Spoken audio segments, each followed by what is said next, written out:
শরীরে মৃদু ধাক্কা অনুভব হল। ড্রিম লাইটের মৃদু আলোয় চোখ খুলে নুসরাত নিভু নিভু তাকালো সামনের দিকে। চোখের সামনে অগ্নি হয়ে দাঁড়িয়ে থাকা আরশকে দেখে এক নিমেষে চোখ থেকে ঘুম উড়ে গেল। চোয়াল শক্ত, রাগে নাকমুখ কাঁপছে আরশের। নুসরাত ধীরে সুস্থে উঠে বসল। চুপচাপ তাকিয়ে রইল আরশের দিকে। আরশ হাতমুঠ করে রাগ সামলানোর চেষ্টা করছে। তারপর চিবিয়ে চিবিয়ে জিজ্ঞেস করল, কার পারমিশন নিয়ে তুই ডিভোর্স লেটার পাঠিয়েছিস? নুসরাত নির্লিপ্ততা। আরশ মুখ হাত দিয়ে চেপে ধরল। কথা বলছিস না কেন? বোবা হয়ে গিয়েছিস? নেই কোনো জবাব। আরশ রাগে দুঃখে চুল টেনে ধরল। থাপ্পড় মারতে গিয়ে হাত পকেটে পুরে নিল। নাক ফুলিয়ে শ্বাস নিল। দেখ, আরশের গলা কাদো কাদো। মনে হল নুসরাত কথা না বললে মেয়েদের মতো কান্না করে দিবে। দু হাতের তালুতে নুসরাতের মুখ চেপে ধরল। চোখ ঝাপটে কান্না আটকানোর চেষ্টা করল। তবুও কান্না চলে আসল। নিজের এই কাজে নিজে বিরক্ত হল। মেয়ে মানুষের মতো কান্না করছে কেন সে? তারপর শুধরে নিয়ে বলল, বউ যদি এমন পাথর হয় তাহলে নিজে তো একটু নরম হতে হবে। আরশ কান্না গলায় বলল, দেখ নুসরাত, আমি তো বলছি তুই যা ইচ্ছা তাই করবি। আমি কি? আমার বাপ তোকে বাধা দিবে না? তাহলে আবার ডিভোর্স লেটার পাঠিয়েছিস কেন?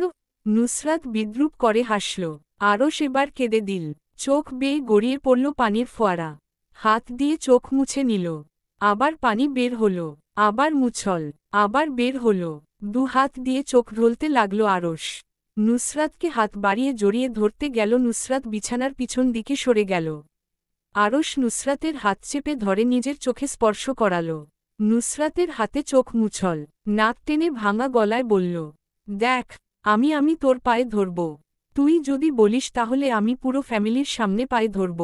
এখানে যদি বলিস তাহলে তোর নানার বাসার সবার সামনে পায়ে ধরব। তুই একবার আমাকে দেখ। নিজে তো আরাম করে ঘুমাচ্ছিস। আমার কি হবে? আমি ঘুমাতে পারি না, খেতে পারি না। তোর দুঃখে এখন কাজে মন বসে না। নুসরাত নির্লিপ্ততা। আরশ তাকিয়ে দেখল, একটা মানুষ কতটা নিষ্ঠুর হলে সামনে একজন মানুষ কেঁদে চলেছে আর সে রোবট হয়ে বসে আছে। চোখে কোনো দুঃখের চিহ্ন নেই। একটু তো আরশের জন্য মায়া হওয়া উচিত নুসরাতের। আচ্ছা, এক কাজ কর, আমাকে আগের আরশ বানিয়ে দে।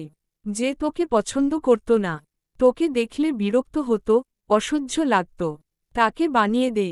আমি তোর পেছনে ছেড়ে দিব। নুসরাতের দুই হাত ঝাঁকিয়ে বলল আরশ।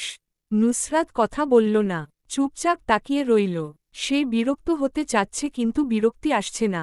ভিতরে কিছু একটা দলা পাকাচ্ছে। আরশ নুসরাতকে চুপচাপ তাকিয়ে তাকতে দেখে জড়িয়ে ধরল। কাঁধে মাথা রাখল।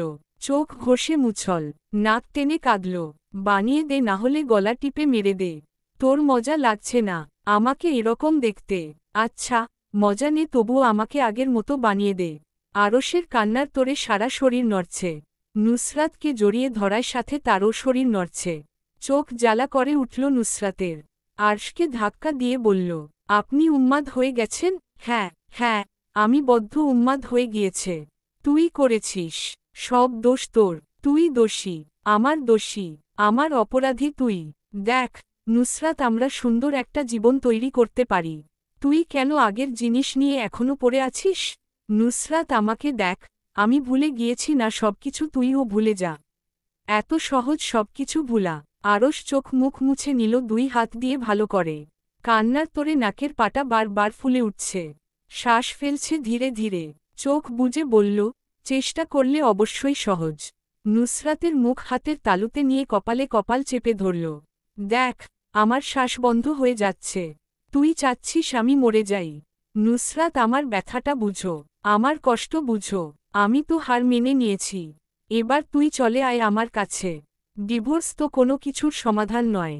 প্লিজ একটু ভাব। আমাদের পরিবারে ফাটল ধরবে। পুরো পরিবার ভেঙে চুরে নষ্ট হয়ে যাবে। একটু ভেবে দেখ। দেখ নুসরাত, তোর একটা সিদ্ধান্ত সব গড়তে পারে আবার ধ্বংস করতে পারে। নুসরাত চুপচাপ বসে রইল। ভাবগতি বুঝা দেয়। হয়তো একটু নরম হল। আরশের দিকে তাকিয়ে শীতল গলায় বলল, আপনি আসুন, আমি ভেবে কিছু জানাচ্ছি। আরশ কান্না চোখে হাসল। নুসরাতের কপালে চুমু খেয়ে বের হয়ে গেল রুম থেকে। সে নুসরাতকে জোর করতে পারত, কিন্তু করবে না। এতদিনে যা বুঝেছে এই নিয়ে নিজে যা বুঝে তাই। তুমি দেয়ালে মাথা টুকে মাথা ফাটিয়ে ফেলো, তবুও এই মেয়ে নিজের সিদ্ধান্তে অনড় থাকবে। তাই নুসরাতের সাথে বুঝে কথা বলতে হবে, ওর মতো করে ওকে ছেড়ে দিতে হবে। নুসরাতের নানার সাথে দেখা হলো রুম থেকে বের হয়ে। তিনি সোফায় বসে অপেক্ষা করছিলেন আরশের। আরশের নাকমুখের অবস্থা বেগতিক। কিছু জিজ্ঞেস করার প্রয়োজন বোধ করলেন না। সময় হলে সব জানা যাবে, আপনা আপনি সব ঠিক হবে। আরশকে তার সামনে দাঁড়াতে দেখে পিঠে হাত বুলিয়ে দিলেন। সান্ত্বনা দিয়ে বললেন, সব ঠিক হয়ে যাবে। আরশ মাথা উপর নিচ নাড়াল, ঠোঁট কামড়ে বলল, আজ তাহলে আসি নানা ভাই। থেকে যাও, অন্য একদিন থাকব, কিছু কাজ আছে। নুসরাতের নানা আর জোর করলেন না, গেট পর্যন্ত এগিয়ে দিয়ে আসলেন। চিন্তিত স্বরে বললেন, সাবধানে গাড়ি চালিয়ে যেও। নুসরাতের মন খারাপ। কি করবে সে? বলল তো কিছু ভেবে জানাবে, কিন্তু কি বলবে? শালা তাকে কত অপমান করল, আর এখন তার বেইমান হৃদয়টা আরিশার সাথে তাল মিলিয়ে কাঁদছে। এরকম ধরফর করছিল কেন তখন? বেটার কান্নাটা ও এনজয় করতে পারল না। নিজের চোখ দিয়ে জল বের হতে হতে হল না। তার কি নরম মাংসপিণ্ডে কোনো সমস্যা হয়েছে? না না, তেমন হবে না। আরশের হৃদয় নিয়ে খেলতে গিয়ে নিজে না হৃদয়ে জায়গা দিয়ে দিল। হেঁটে হেঁটে বারান্দায় গেল, চেয়ারে বসে চুপচাপ হিসাব মিলাতে লাগল। যতই সে বলুক ডিভোর্স দিবে, সেটা জীবনে ও দিতে পারবে না। নাসির নামক যুবক আর নাজমিন নামক যুবতী তাকে গলা টিপে হত্যা করবে, তবুও ডিভোর্স দিতে দিবে না। প্রয়োজন হলে তাকে বাড়ি থেকে বের করে দিবে। কিন্তু এত সহজে তো মাফ করা যায় না। একটু তো নাকানি চুবানি খাওয়াতে হবে। হঠাৎ মাথায় আইডিয়া আসলো, একটা লটারি মারলে কেমন হয়? যদি আরশ জিতে তাহলে সে আরশকে সুযোগ দিবে, না জিতলে পরে ভাবা যাবে। কলম খাতা নিয়ে এসে বসল মেঝেতে। হ্যাঁ লিখল ৯৮ বার, আর না লিখল ২ বার। তারপর উপরের দিকে ছুঁড়ে ফেলল। সেগুলো এসে মাটিতে পড়তেই হাতে নিল। প্রথম বার উঠল হ্যাঁ, দ্বিতীয় বার হ্যাঁ, তৃতীয় বার বাজি পাল্টে গেল। নুসরাতের হাতে উঠল না। নুসরাত নিজেকে ধমক দিল, না লিখল কেন? তারপর নাটা বারান্দা দিয়ে নিচে ফেলে দিল। আবার মারল, এবার ও উঠল না। নুসরাত পাল্টে ফেলল, না ফেলে দিয়ে হ্যাঁ হাতে নিল। হ্যাঁ, এবার ঠিক আছে। ফোনের কর্কশ শব্দে কানে লাগল। মোবাইল পকেট থেকে বের করে হু বলতেই ইশরাত বলল, এই তাড়াতাড়ি বাসা আয়, আগামীকাল সকাল ৫টায় আমার ফ্লাইট। নুসরাত স্বাভাবিক গলায় বলল, ভালো থাকিস, আল্লাহ হাফেজ। বেঁচে থাকলে আবার দেখা হবে। আল্লাহর ভরসা। সুন্দর করে সংসার করিস। জামাইয়ের সাথে ঝগড়া বিবাদ করিস না। জামাইয়ের কথা অক্ষরে অক্ষরে পালন করিস।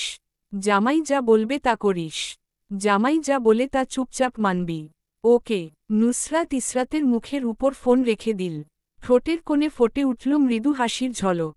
মাথায় আইডিয়া এসেছে আরশকে শাস্তি দেওয়ার। এবার বুঝবে নুসরাতের সাথে পাঙ্গা নেওয়া সারা জীবনের মতো গুছিয়ে দিবে। হাহ, নুসরাত তুই এত ভালো কেন? তোর মতো ভালো মানুষ ঘরে ঘরে জন্মানো উচিত নয়। আহ, মেসেজ কাকে যেন পাঠাবো? ও আমার জামাইকে। কল লিস্ট খুঁজে নাম্বার পেল না। ব্লক নাম্বারে ঢুকল অলস ভঙ্গিতে। হাজবেন্ড লিখে সেভ করা নাম্বার আনব্লক করে হোয়াটসঅ্যাপে মেসেজ পাঠালো, আগামীকাল দেখা করুন। আমি টাইম আর লোকেশন সেন্ড করে দিব। মেসেজ সেন্ড হতেই নাম্বার ব্লক মেরে দিল। ঠোঁটে কোণ উঁচু হয়ে গেল বিকৃতি হাসির তোড়ে। ইশরাত জার্নি করে এসেই শুয়ে পড়েছিল। জাইন এসে রুম ঝাড়ু, মোছা, কাপড় ধোয়া সব শেষে রান্না করল। রান্না করা শেষ করে রুমে গিয়ে হট শাওয়ার নেওয়ার জন্য কাপড় বের করতে লাগল। বিছানায় একবার তাকিয়ে দেখল ঘুমিয়ে থাকা ইশরাতকে। হালকা হেসে টাওয়াল নিয়ে ওয়াশরুমে ঢুকে গেল। প্রায় ১ ঘন্টা পর ওয়াশরুমের বাহিরে আসল। জাইনের পরনে সাদা কালার ট্রাউজার আর সাদা কালার গেঞ্জি।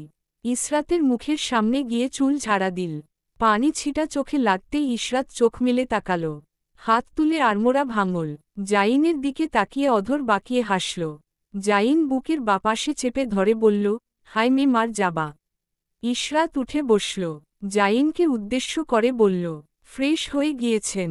জাইন বাঁকা চোখে তাকিয়ে বলল, দেখতে পাচ্ছ না? ভিজে চুলের পানি এনে ইশরাতের মুখে ছিটিয়ে দিল। ইশরাত হাসল, যেটা আমার করার কথা ছিল ওইটা আপনি করছেন। বউ যদি এমন আনরোমান্টিক হয়, তাহলে স্বামীকে তো পদক্ষেপ নিতেই হবে, তাই না আমার আত্মা? ইশরাত দাঁড়িয়ে জাইনের গলা জড়িয়ে ধরল। জাইন হাত নিয়ে এসে ইশরাতের কোমর চেপে ধরল।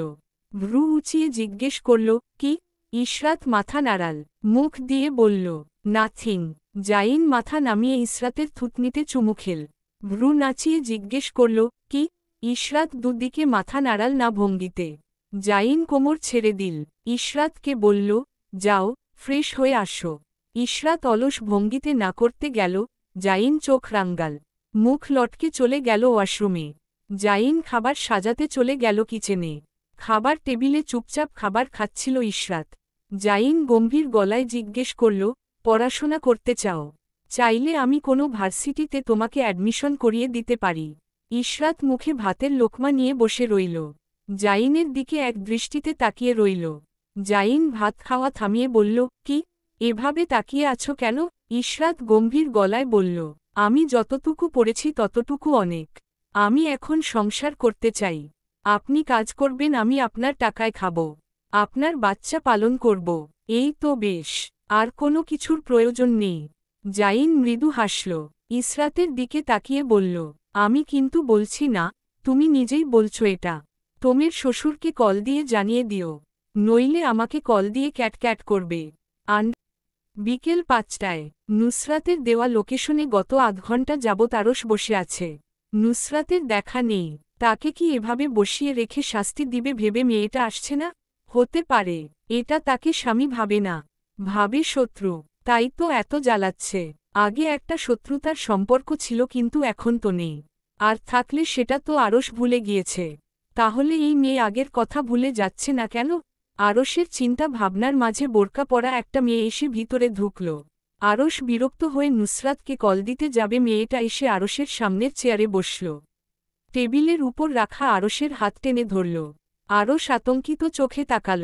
হাত ছাড়িয়ে এনে উঠে যেতে নিবে, মেয়েটা আরশের সামনে এসে দাঁড়াল। আপনি এরকম করছেন কেন আন্টি?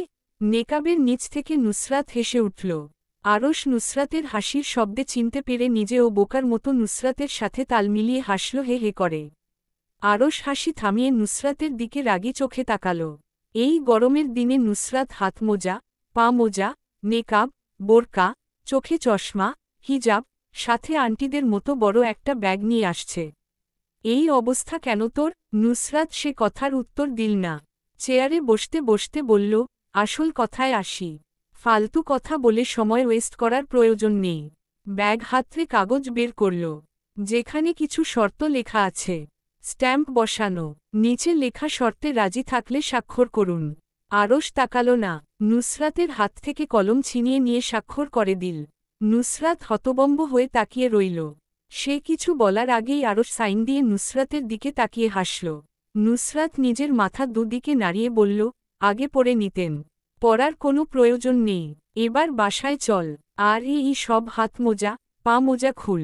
নুসরাত হাসল নেকাবের নিচে। শর্তের পেপার হাতে তোলে নিয়ে পড়ে শোনাতে লাগল। আমার প্রথম শর্ত, পুরো 1 বছর আমার সাথে কোনো ধরনের দেখা সাক্ষাৎ করা যাবে না। আরশ কিছু বলতে নিবে, নুসরাত মুখে আঙ্গুল রেখে চুপ দেখাল। যদি কোনো রূপ শর্ত ভেঙে দেখা করার চেষ্টা করেন তাহলে ডিভোর্স লেটার ওখানেই পাঠানো হবে। আরশ ডিভোর্সের কথা শুনে মুখে কুলু পেটে বসে রইল। নুসরাতের দিকে অসহায় চোখে তাকাল।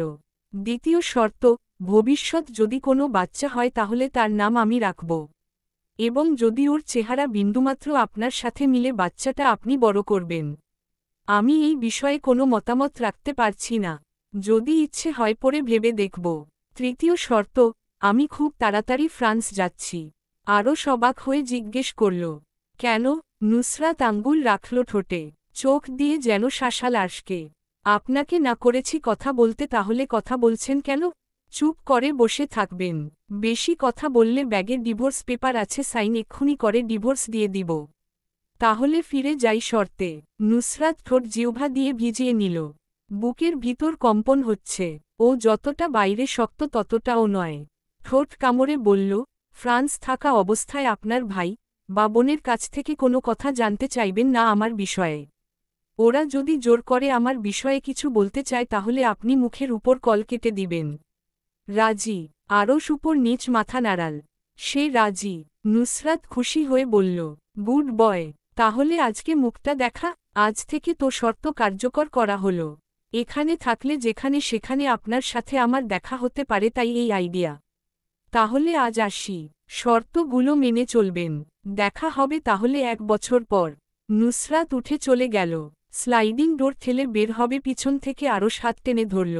নুসরাত মিছি মিছি বিরক্তি নিয়ে তাকাল। রাগী কণ্ঠে বলল, কি? চাচা চাচি জানে? কেউ জানে না। যাওয়ার পর জানাবো। আরশ কাদো কাদো গলায় বলল, যেদিন যাবি আমাকে একটা ট্যাক্স করিস। নুসরাতের রুর গলা, পারব না। আরশ অসহায় চোখে তাকাল। এই নিষ্ঠুর মানবীর মায় পড়তে হল। দুনিয়ায় কি মেয়ের অভাব আছে? নুসরাত হাত টেনে ছাড়িয়ে নিল। পা বাড়াল অন্যদিকে। যত তাড়াতাড়ি সম্ভব এখান থেকে যেতে হবে। নুসরাত পা চালিয়ে চলে গেল সামনের দিকে। এক প্রকার আরশের সামনে থেকে পালিয়ে গেল। আরশ মোবাইল বের করে তারিখ দেখল। 22 এপ্রিল 25। এখনও 364 দিন বাকি। অপেক্ষা আর অপেক্ষা। আরশ সামনে তাকাতেই দেখল নিষ্ঠুর মানবী নেই কোথাও। চলে গিয়েছে। একবার ফিরে তাকানোর প্রয়োজন বোধ করল না। চোখের কোণ থেকে পানি গড়িয়ে পড়ল। বুক ফাটা আর্তনাদ করে উঠল আরশ ভিতরে ভিতরে। সে কেন শব্দ করে কান্না করতে পারে না? আজ শব্দ করে কান্না করতে পারলে তো বুক এত ভার হতো না। আরশ কপালে হাত রেখে গাড়ির দিকে দৌড়ে চলে গেল। যদি একবার ভালো করে সামনে তাকাত তাহলে দেখতে পেত রাস্তা ওপারে দাঁড়িয়ে নিশ্চুপ চোখে চেয়ে আছে এক রমণী। সে পাথর নয়, সে নিষ্ঠুর নয়, তারও কষ্ট হয়, কিন্তু সে প্রকাশ করতে পারে না। সে চেপে যায় নিজের ভিতর। গাড়িটা যতক্ষণ পর্যন্ত দৃষ্টিসীমার বাইরে গেল না ততক্ষণ নিশ্চুপ চোখে তাকিয়ে রইল গাড়ি যাওয়ার পথে। গাড়ি উদাও হতেই নুসরাত উল্টো পথে অসার পা বাড়াল। টালমাটাল পা ফেলে এগিয়ে গেল নিজ গন্তব্যে। দুজন দুদিকের পথে নিজ নিজ গন্তব্যে যাওয়ার জন্য অগ্রসর হল। নুসরাতের এই সিদ্ধান্ত কি ভবিষ্যৎ ঝড় বয়ে আনবে, নাকি দুজনের জন্য মঙ্গল বয়ে আনবে? তার সময়, কাল, বলে দিবে। মে মাস। সাধারণত মে মাসে বসন্তের শেষ পর্যায়ে চলতে থাকে এবং গ্রীষ্মের আগমনী বার্তা শুরু হয়। প্যারিসের আবহাওয়া উষ্ণ ও আরামদায়ক হয় মে মাসে। আবহাওয়া এই সময় দিনের বেলা উষ্ণ থাকে এবং সন্ধ্যার দিকে মৃদু ঠান্ডা হতে পারে। গাছপালা পুরোপুরি সবুজ হয়ে ওঠে এবং ফুলগুলো পূর্ণ বিকশিত থাকে। শহরের বিভিন্ন পার্ক ও বাগান খুব সুন্দর দেখায় এই সময়ে। বড় বড় দানব আকৃতির ওক গাছ, পাইন গাছ, পুরনো পাতা ঝরে পড়ে নতুন রঙে রঙিন হয়। এই সময় বৃষ্টির সম্ভাবনা বেশি থাকে। তাই বাহিরে বের হওয়ার সময় রেইনকোট বা ছাতা সাথে রাখা ভালো। মেঘলা আকাশ। কিছুক্ষণ পরপর মেঘ ডাকার শব্দ শোনা যাচ্ছে। থাই গ্লাসের দিকে তাকিয়ে দীর্ঘ শ্বাস ফেলল ইশরাত। হালকা হালকা বাতাস বইছে বাহিরে যা অ্যাপার্টমেন্টেও প্রবেশ করছে। মোবাইলের অন বাটনে চাপ দিয়ে ইশরাত আজকের আবহাওয়া দেখল। চোখে ভাসল 15 ডিগ্রি সেলসিয়াস। এর মধ্যে জাইনের কল আসল। ইশরাত কিছুক্ষণ অপেক্ষা করে কল পিক করল। ওপাশ থেকে পুরশালি গলার আওয়াজ আসল, রেডি হয়ে থেকো, আমি আসছি হাফ এন হাওয়ারের ভিতর। ইশরাত মৃদু স্বরে বলল, ওকে। ফোন রেখে দিয়ে ইশরাত এসে বসল ড্রয়িং রুমের সোফার উপর। হিটার অন করে দিল। মৃদু বাতাস আর সাথের ঠান্ডায় শরীরের পশম দাঁড় করিয়ে দিচ্ছে। তারপরও থাই গ্লাস লক করল না। এই পরিবেশ তার কাছে উপভোগ্য মনে হচ্ছে। সোফায় বসে থাই গ্লাসের দিকে তাকিয়ে রইল।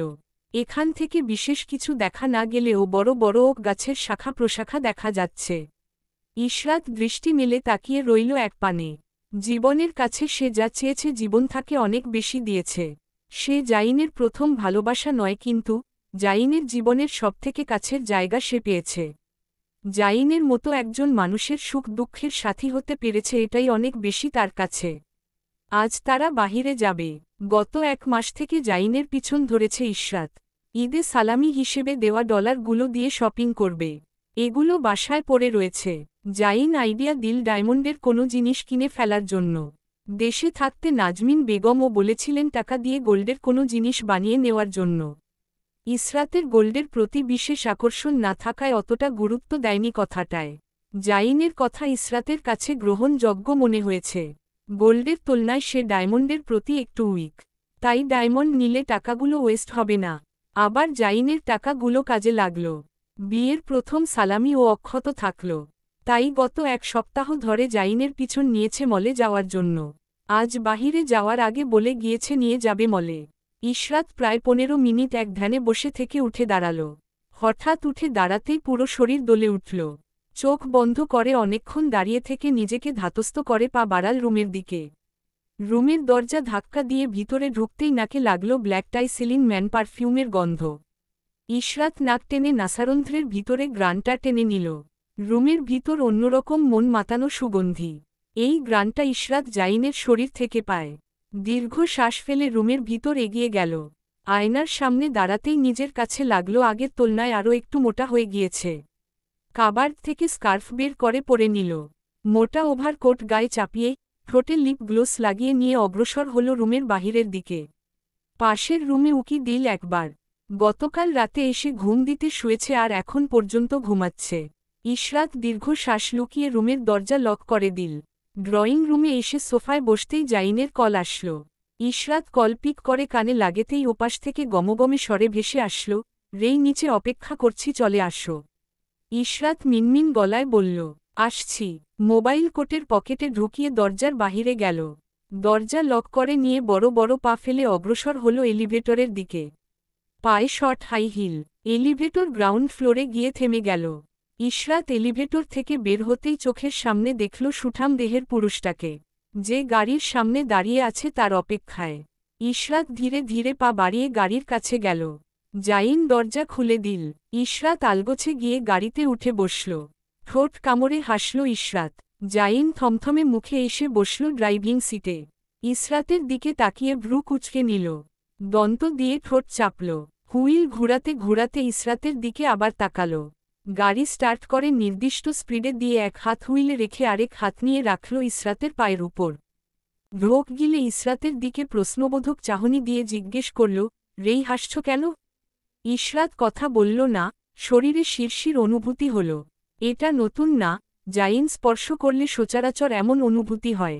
তাই বিশেষ ভাবাবেগ হল না ওদিকে।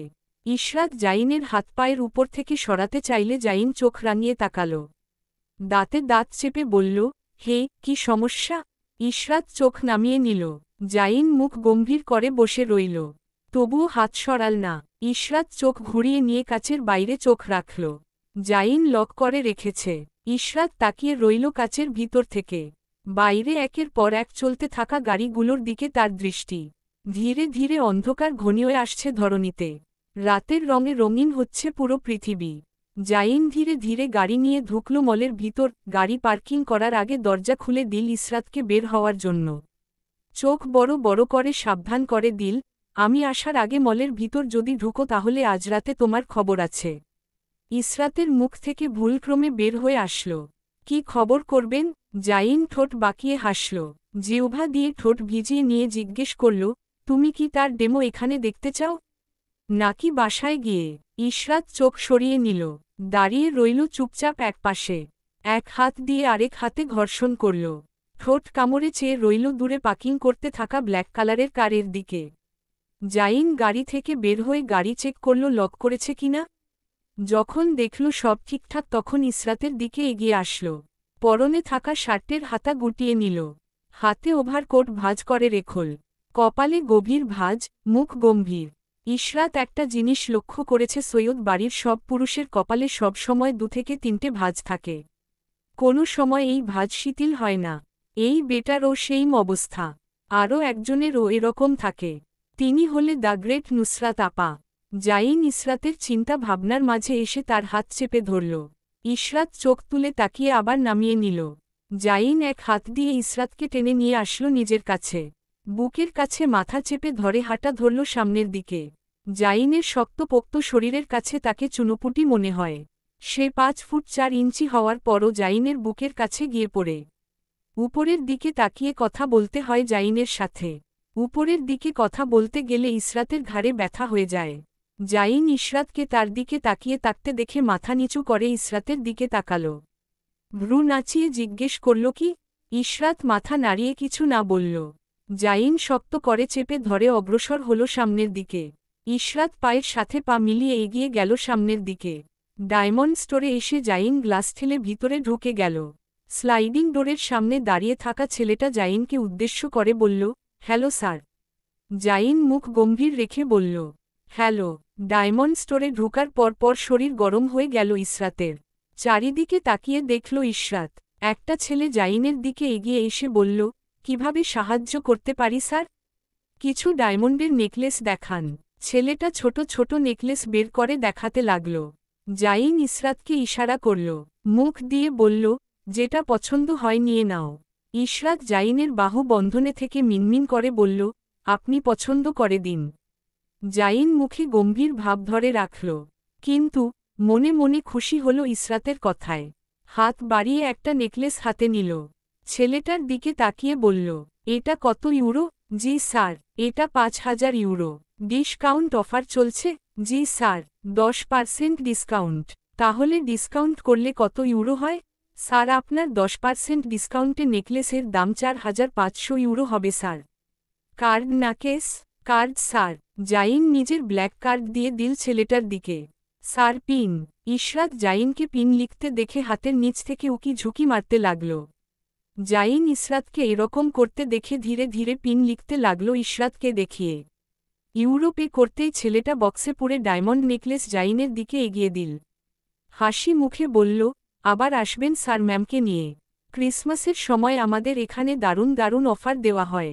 কখন কখন 25 থেকে 30% ডিসকাউন্ট দেওয়া হয়।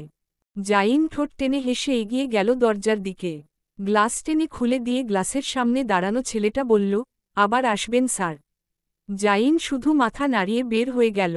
মলের ভিতরে হাঁটতে হাঁটতে জিজ্ঞেস করল, কিছু নিবে? ইশরাত বোকার মতো বলল, কি? জাইন গম্ভীর চোখে তাকালো ইশরাতের দিকে। ক্লথ এরিয়ার দিকে এগিয়ে গেল। গম্ভীর গলায় জিজ্ঞেস করল, স্যানিটারি ন্যাপকিন নিবে? লজ্জায় ইশরাতের গাল লাল হয়ে গেল। ঠোঁট কামড়ে বলল, জি না। জাইন কথা বাড়াল না। ইশরাতকে এক প্রকার নিজের সাথে টেনে নিয়ে গেল। জাইন নিজের পছন্দ মতো কিছু ড্রেস ইশরাতের জন্য ক্রয় করল। ইশরাত চুপচাপ দাঁড়িয়ে রইল। রাতের খাবার বাইরে খেল দুজন। জাইন যত্ন সহকারে স্টেক ছোট ছোট পিস করে দিল। খাবার খাওয়া শেষে জাইন গাড়ি নিয়ে উল্টো পথ ধরল। ইশরাত অবাক হয়ে জিজ্ঞেস করল, এটা তো অ্যাপার্টমেন্ট যাওয়ার রাস্তা না? তোমাকে কে বলেছে আমরা অ্যাপার্টমেন্ট যাচ্ছি? আমরা অ্যাপার্টমেন্ট যাচ্ছি না। তাহলে কোথায় যাচ্ছি? লং ড্রাইভে যাচ্ছি। ইশরাত ঠোঁট কামড়ে কিছু চিন্তা করল। জাইনের দিকে তাকিয়ে চিন্তিত গলায় বলল, অ্যাপার্টমেন্টে নুসরাত একা। ইশরাতের কথা থামিয়ে দিল মাঝপথে জাইন। গম্ভীর গলায় বলল, রেই তোমাকে কে বলেছে অ্যাপার্টমেন্টেও একা?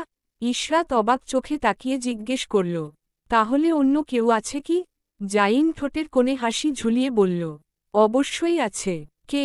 আমি কেন দেখতে পাইনি? তোমার বোনের ঘাড়ে যে দুটো জিন আছে ওইগুলা ওর সাথে আছে। ইশরাত জাইনের পায়ে থাপ্পড় মারল। জাইন হা হা করে হাসল ইশরাতের রিয়েকশন দেখে। দূর আপনি না। আমি কি? আমি সিরিয়াস নিয়ে নিয়েছিলাম আপনার কথা। আমি তো সিরিয়াস হয়ে কথাটা বলেছি। ওর ঘাড়ে তো কমপক্ষে হলেও 1000টা জিন আছে। এই জন্য এত ঘাড় তোত্তারা তোমার বোন। তুমি কত সুইট আর তোমার বোনকে দেখো পুরো একটা গুন্ডারেই। হাঁটার স্টাইল তো ছেলেদের মতো। কাপড় পরেও ছেলেদের মতো। শুধু চুলের জন্য মেয়ে লাগে, নইলে চুলগুলো কেটে দিলে পুরো ছেলে হয়ে যাবে তোমার বোন। ইশরাত নাক ফুলিয়ে তাকাল। দাঁত কামড়ে বসে রইল। জাইন ঠাট্টা করে বলল, রাগ করেছ রেই? ইশরাত কথা বলল না।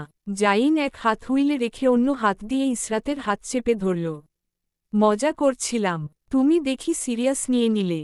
ইশরাত চুপ হয়ে রইল। বাকি রাস্তা কাটল এমন নিস্তব্ধ। জাইন দীর্ঘশ্বাস ফেলল। ভুল করে বলে ফেলে এখন আফসোস হচ্ছে। জীবনে চলার পথে জীবনে স্ত্রীকে সত্যি কথা বলতে নেই, জাইন আজ বুঝল। নির্দিষ্ট জায়গায় পৌঁছে গিয়ে জাইন ইশরাতকে মানাতে চাইল। ইশরাত চুপ করে মুখ ফুলিয়ে দাঁড়িয়ে রইল।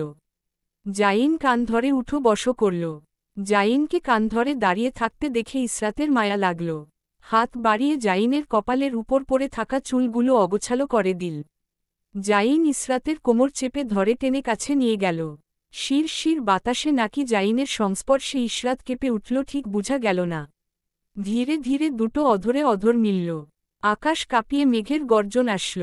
মেঘে ঢেকে গেল পূর্ণিমার চাঁদ। ঝিরিঝিরি বৃষ্টি শুরু হল। ধরণী ভিজে যেতে লাগল বৃষ্টির স্নিগ্ধ পানিতে। সজীব হতে লাগল গাছপালা। বৃষ্টির ছন্দে নিজেরা ও ছন্দ মিলিয়ে দোলে উঠল। ভিজে গেল বৃষ্টির পানিতে গাছপালার সাথে বৃষ্টির বরফ শীতল পানিতে ভিজতে লাগল দুই মানব মানবী। বৃষ্টির পানির ঠান্ডা স্পর্শে প্রতিটা অঙ্গ প্রত্যঙ্গ কেঁপে উঠল দুজনের। জুন মাসের এক দুপুরে খবর আসলো আরশের ছোটখাটো একটা অ্যাক্সিডেন্ট হয়েছে। নুসরাত তখন গিয়েছে হসপিটালে। কিছু দিন ধরে শরীর ভালো যাচ্ছে না, তাই হসপিটাল থেকে ফিরে আসলো খুশি খুশি মুখে। ঠোঁটে লেগে আছে হাসির ঝলক।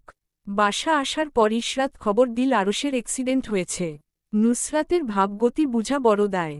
হাতের মধ্যে ফলের ব্যাগ ছিল। হসপিটাল থেকে ফিরার পথে বিভিন্ন প্রকার ফ্রুটস নিয়ে এসেছিল। নির্লিপ্ততা চোখে কিছুক্ষণ তাকিয়ে থেকে রুমে চলে গেল। রুমে গিয়ে ফল রাখল। হাতে করে দুটো আপেল নিয়ে আসলো। নাইফ আনতে গেল কিচেনে। নাইফ নিয়ে এসে আরাম করে বসল সোফায়। আপেল টুকরো টুকরো করে কাটতে কাটতে ইশরাতের দিকে তাকালো। ইশরাত অদ্ভুত চোখে নুসরাতের দিকে তাকিয়ে আছে। কি, আপেল খাবি তুই? ইশরাত দুপাশে মাথা নাড়াল। তাহলে হা করে তাকিয়ে আছিস কেন? মুখে মশা ঢুকে যাবে তো। মুখ বন্ধ কর। ইশরাত অবাক গলায় বলল, তুই শুনতে পাসনি ছোট ভাইয়া অ্যাক্সিডেন্ট করেছে? নুসরাত আপেলের টুকরো মুখে ঢুকিয়ে নিল। আপেল চাবাতে চাবাতে বলল, জীবনে চলার পথে দু একটা ইনজুরি হবে, এসব স্বাভাবিক। সিরিয়াস নেওয়ার কিছু নেই। নুসরাত, তুই কি ঠিক আছিস? ইয়া হা, অলরাইট। আমার কি হবে? ইশরাত মাথায় হাত দিয়ে নিজের রুমে গেল। ফোন বের করে কল করল জাইনকে। ওপাশ থেকে কল ধরতেই ইশরাত বলল, শুনছেন? নুসরাতের মাথা খারাপ হয়ে গিয়েছে। ছোট ভাইয়া অ্যাক্সিডেন্ট করেছে বলার পরও আরাম করে বসে আপেল নাইফ দিয়ে কেটে কেটে খাচ্ছে। আর মুচকি হাসি দিয়ে বলছে জীবনে চলার পথে দুই একটা ইনজুরি হওয়া স্বাভাবিক। জাইন চুপ করে রইল। কিছু বলছেন না কেন? কি বলবো? তোমার পাগল বোনের বিষয় আমি জানি না। হুজুর পাঠাচ্ছি রেই। ঝাড়ফুঁক দিয়ে দিবেন। জিন ভর করলে মেরে তাড়িয়ে দিবেন। কেমন দূর কি সব বলেন? ফোন রাখুন তো। ফালতু কথা বলে আমার টাইম ওয়েস্ট করবেন না। অনেক কাজ পড়ে আছে। ইশরাত ফোন কেটে দিল। জাইন হতবম্ব হয়ে তাকিয়ে রইল ফোনের দিকে। সে টাইম ওয়েস্ট করছে। আজ বাসায় গিয়ে বুঝাবে কত চালে কত ধান। আরশের অ্যাক্সিডেন্টের 1 মাস পেরিয়ে গেছে। নাসির সাহেব ব্যবসার কাজ থেকে বিরতি নিয়েছেন। এসব কাজে এখন আর শরীর মানে না। ইরহাম আর আরশ মিলে সব সামলাচ্ছে। হেলাল সাহেব আর নাসির সাহেব মিলে সিদ্ধান্ত নিয়েছেন যার যার কাজ সবাইকে ভাগ করে দিবেন। সম্পত্তি ও সব ভাই বোনের মধ্যে ভাগ করে দিবেন যাতে ভবিষ্যতে কোনো প্রকার সম্পত্তি নিয়ে ঝগড়া বিবাদ না হয়। অনিকা ও টুকটাক অফিস যায় এখন। ব্যবসার কাজে সেও হাত লাগাচ্ছে বাপ, চাচা, ভাইদের সাথে। জুলাই মাসের একমধ্য দুপুরে নাসির সাহেবের কল আসলো নুসরাতের মোবাইলে। কোন প্রকার হ্যালো না বলেই আসল কথায় আসলেন তিনি। আদেশ দিয়ে বললেন, নুসরাত, আগামীকাল তোমাদের ওখানের 6টার সময় একটা গ্রুপ কল আসবে, সেটায় জয়েন হবে কোনো কথা ছাড়া। আমার কোনো ছেলে নেই, তাই আমার ছেলের জায়গায় তুমি আমার হয়ে বসবে। এবং বুঝে শুনে কথা বলবে। কোনো প্রকার তোত্তারামি করবে না। নুসরাত হা না করার আগেই নাসির সাহেব কল রেখে দিলেন। নুসরাত কিছুক্ষণ ফোনের দিকে তাকিয়ে হেসে উঠল। পরের দিন 6টার সময় কল আসলো। নুসরাত জয়েন হল গ্রুপ কলে। ল্যাপটপ নিয়ে বসল সোফার উপর। নিচে প্লাজো আর উপরে সাদা শার্ট ইন করে পরা। চুলগুলো পানিটেল করে রাখা। পিছনের সাদা প্রজেক্টরে নুসরাতের মুখে ভেসে উঠতেই শান্ত হয়ে গেল পুরো রুম। নুসরাত কপালে ভাঁজ ফেলে গলার স্বর যথেষ্ট কঠিন করল। ল্যাপটপে ভেসে উঠছে আরশ, ইরহাম, হেলাল, নাসির, সোহেব আর অনিকার মুখ। আরশ আর চোখে তাকালো সামনের দিকে। গালগুলো ফলে গিয়ে ঢোল হয়ে গিয়েছে নুসরাতের। আগের তুলনায় সুন্দর হয়ে গিয়েছে। মুখের সামনে দুগাছি চুল এনে রাখা। আরশ বিড়বিড় করে বলল, আমাকে ছাড়া খুব ভালো আছিস? নুসরাত আরশের দিকে তাকালো আর চোখে কপালে ব্যান্ডেজ করা, আগের তুলনায় রোগা হয়ে গিয়েছে, চোখের নিচে কালো হয়ে গর্ত হয়ে গিয়েছ। ঠোঁটের অবস্থা যাতা, মনে হচ্ছে নিয়মিত স্মোকিং করে। নুসরাত দীর্ঘ শ্বাস ফেলল। জিহ্বা দিয়ে ঠোঁট ভিজিয়ে নিয়ে বলল, শুরু করুন। কি প্রয়োজনে এত জরুরিভাবে আমাকে আপনার হয়ে বসতে বললেন আব্বা? নাসির সাহেব সাদা পর্দায় একবার তাকালেন। তারপর ল্যাপটপে তাকিয়ে বললেন, একটু অপেক্ষা করো। হেলাল সাহেব সূক্ষ্ম কাশি দিলেন। গলার আওয়াজ বাড়িয়ে বললেন, সবার নিজ নিজ সম্পত্তি নিজ নিজ নামে উইল করা হবে। কিন্তু সেটা ততদিন পর্যন্ত কার্যকর হবে না যতদিন পর্যন্ত আমরা ভাইরা বেঁচে আছি। আমরা সবাই মরে যাওয়ার পর সম্পত্তি যার যার নিয়ে আলাদা হলে হবে, না হলে নেই। নুসরাত ফোরন কাটল হেলাল সাহেবের কথার মধ্যে কাঠিন্য ফুটে উঠল। আপনাকে সম্পত্তি আলাদা করার কথা কে বলেছে? নাসির সাহেব বললেন, পরে বলছি, আগে কথা শেষ করতে দেও। নুসরাত মুখ বন্ধ করে বসে রইল। আরশ ড্যাব ড্যাব করে তাকিয়ে রইল নুসরাতের দিকে। এত নাদুস নুদুস হল কিভাবে রহস্য উদ্ধার করতে ব্যর্থ হল। নাসির সাহেব গম্ভীর গলায় বললেন, তোমার আর ইসরাতের সম্পত্তি যাবে আরশ আর জাইনের নামে। তোমাদের স্বামী হিসেবে এগুলো ওদের পাওনা। আর কখন মরে যাই তার ঠিক নেই, তাই তোমাদের একটা ব্যবস্থা করে যাই ভাবলাম। নুসরাত ঠাস করে টেবিলে থাপ্পড় মারল। নাসির সাহেবের মুখে মরার কথা শুনে মাথা গরম হয়ে গেল। ক্ষোভ নিয়ে বলল, আমার সম্পত্তির 0.0000001% আমি কাউকে দিব না। আর আপনি বলছেন আমার আর ইসরাতের 25% সম্পত্তি আপনার মেয়ের জামাইদের নামে দিয়ে দিতে। What a lame joke! আমি আমার সম্পত্তি কাউকে দিব না। ওগুলো পড়ে পড়ে নষ্ট হবে, তবুও অপাত্রে আমি ঢালব না। নুসরাতের গলার স্বর কঠোর। যে আমার বাপের সম্পত্তির দিকে চোখ তুলে চাইবে কাঁটা চামচ দিয়ে চোখ তুলে আমি লুডো খেলব। আমার সম্পত্তির দিকে চোখ তুলে তাকানোর চেষ্টা করবেন না কেউ। আর এসব ফালতু আইডিয়া আপনাদের মাথায় কে ঢুকিয়েছে? নুসরাত নাসির সাহেব আর হেলাল সাহেবকে মিমিক্রি করে বলল, সম্পত্তি ভাগ করে দিয়ে যাব যাতে ভবিষ্যৎ কোনো সমস্যা না হয়। যত সব আজে বাজে কথা। আব্বা, আপনাকে সাবধান করে দিলাম, আরেকদিন মরার কথা বলবেন না। আমার ছেলে নেই, আমার হয়ে ওখানে তুমি বসবে। আমি কেন বসব? আপনার বড় মেয়েকে বললেন না কেন বসার জন্য? উকিল চোখ মুখ অন্ধকার করে বসে রইলেন। কিছু টাকা পাবেন আশা করে এসেছিলেন, এখন বন্ধ হয়ে গেল। নুসরাত উকিলের দিকে তাকিয়ে ল্যাপটপের মধ্যে আঙ্গুল ঘুরিয়ে ঘুরিয়ে বলল, টাকা খাওয়ার কথা মাথায় থাকলে এখানে ঝেড়ে ফেলুন। আগামী 20 বছরের আগে এই সম্পত্তি আলাদা হচ্ছে না। তাই চুপচাপ এখান থেকে নিজের গাঁটটি আটান। নইলে এখান থেকে বসে আপনার ব্যবস্থা আমি নুসরাত করতে পারি। Get out! নুসরাত ধমকে ধামকে সবাইকে ফোন রেখে দিল। হেলাল সাহেব আর নাসির সাহেব হা করে রইলেন। সোহেব আর সোহেদ মুচকি মুচকি হাসলেন। একজন আরেক জনের দিকে তাকিয়ে থামজাপ দেখালেন। বিড়বিড় করে বললেন, প্ল্যান সাকসেসফুল। একদম ঠিক জায়গায় ঢিল ছুঁড়ে মেরেছি। বড় ভাইদের অন্ধকার মুখের দিকে তাকিয়ে সোহেদ আর সোহেবও মুখ কালো করে ফেললেন। দুঃখী দক্ষী মুখ বানিয়ে নিলেন। ভাব করলেন নুসরাতের এভাবে ফোন কেটে দেওয়ায় উনারা অনেক ব্যথিত। মনে মনে খুশিতে ফেটে পড়লেন।